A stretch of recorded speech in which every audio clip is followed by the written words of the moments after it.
So magandang buhay po mga kanin. Ito naman po si Kuya Harvest para magbigay po ng konting tips and ideas po. So ang ibabahagi ko po ngayon sa inyo yung pong update dito po sa demo po natin. So kaya po inipost ko na po agad sa inyo ang ito pong nasa harapan nyo.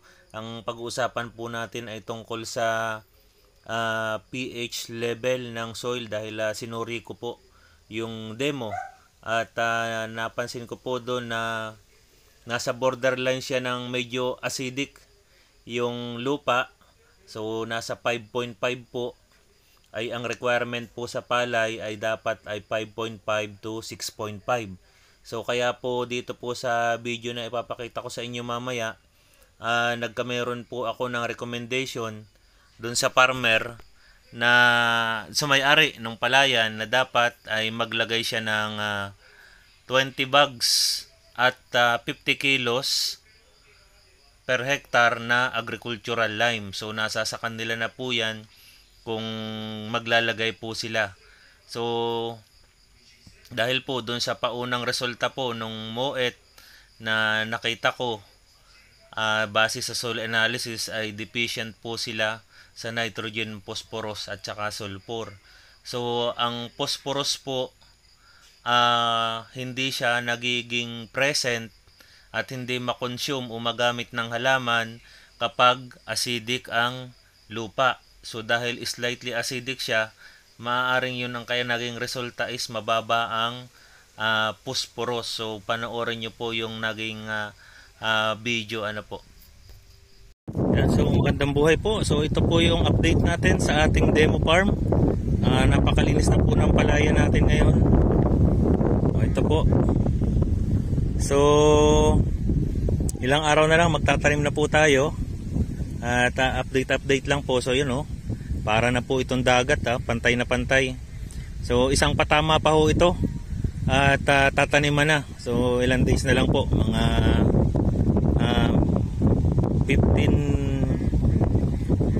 14 days. So tataniman na po natin ito. Yan.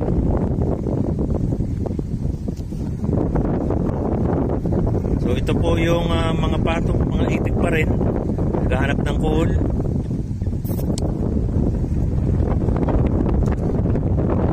Meron po ako dala ditong pH meter para po masigurado kung talagang mababa ang acidic itong palaya na to. So ito naman po yung ating MOET. So mapapansin nyo, napaka malalaki na at iba-iba ng itsura Yan sa susunod po itatalakayin ko sa inyo kung ano ang resulta nitong MOET na ito. Pero mapapansin nyo, itong pinakakaliwa, ito po kapag walang abono. Ayan sa malayo iba-iba na ho ang laki.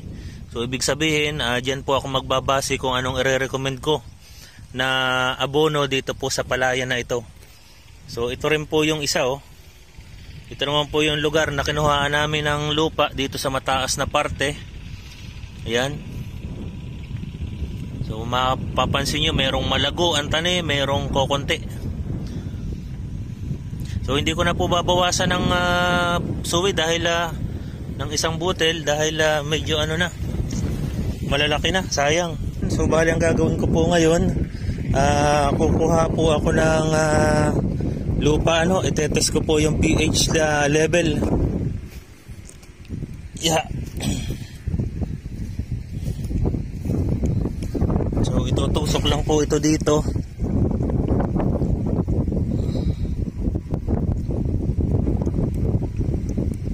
Yan. So ayan po, binabasa na po.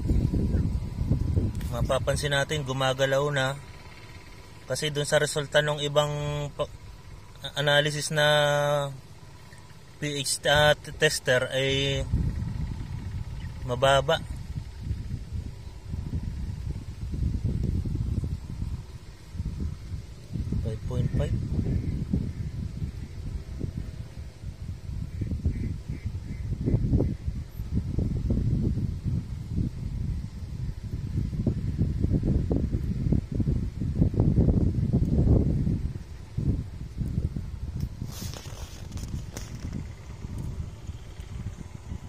So yan po, hindi na po gumagalaw.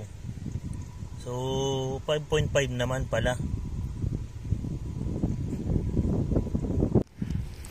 Ayan, so magsample pa ho tayo sa ibang area. At para ma-validate lang natin.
Yan, so 5.5. Ay.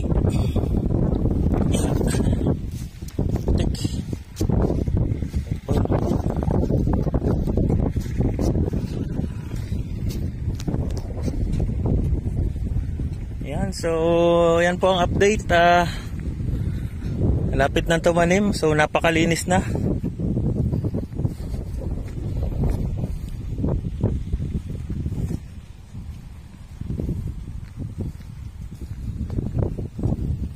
Papakita po ako sa inyo. Ito po dapat ang itsura ng palay. Ayan, ganito. Ito po ang complete. So dapat itong mga palay na ito, ganito ang itsura nila. Pero pag ang palaya nyo kulang sa nitrogen, ganyan ang itsura. Ibig sabihin, deficient po ito sa nitrogen, palaya na ito. Kaya dapat lagyan natin ng nitrogen. So alin pa ang pangit? Copper. Kakaunti rin ang suhi, dapat kasing dami nito. So ibig sabihin deficient din siya sa copper. So anong abono ang ilalagay po natin?